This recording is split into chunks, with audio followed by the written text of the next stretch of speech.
Hi, this is Dr. Archibald. This is View and Do 4.3, Friedman and Dialogue. So listen and watch the Jing. Follow along with the text below. 2.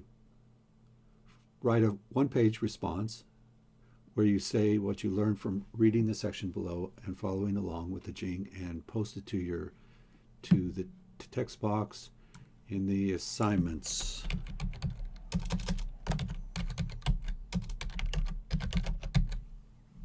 For this View and Do. So dialogue. There are several kinds of dialogue. Summary dialogue, a brief report that suggests a longer conversation, not a quote. Indirect dialogue gives more details than a summary dialogue and gives the feeling of the conversation without quoting it. Direct dialogue. This is what we usually think about when we think about dialogue, as if you're overhearing the actual dialogue. Its purpose is not as much to convey information as it is to show us the dynamics of the relationships. This dialogue may tell us things, for example, about power, shared power, power taken, power abdicated, power reversed, or even power unrecognized. Use this type of dialogue sparingly because you usually want to indicate some change or emphasis in the emotional geography of the scene. And then there's unsaid dialogue, hidden dialogue, subtext, where you read between the lines. After all, sometimes the reader can learn more about a person by what he or she leaves unsaid. Some subtext can be revealed through gestures, and the gestures may connote the opposite of what the words are saying at the same time. Actions sometimes speak louder than words, right? Okay, so see the section of dual phone conversations from Friedman's essay that occurs on page 41. The two characters in Friedman's essay, the wrench and the junkie, talk to two friends on the telephone and have a brief but telling exchange. Here it is. After he met the junkie, the wrench called his best friend. "I just met the female version of myself," he said.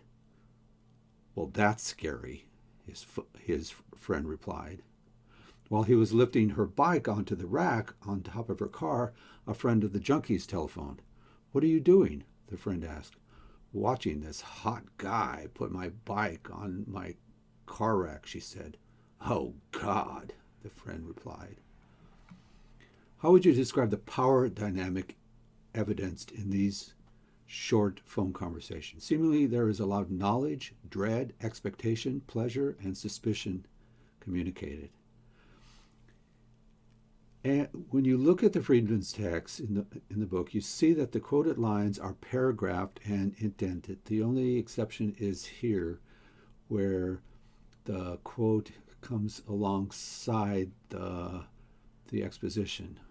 Okay, but there's a reason for that, and there's a reason why here it's not here, because there's a switch, there's a conversational turn here where there's not one here.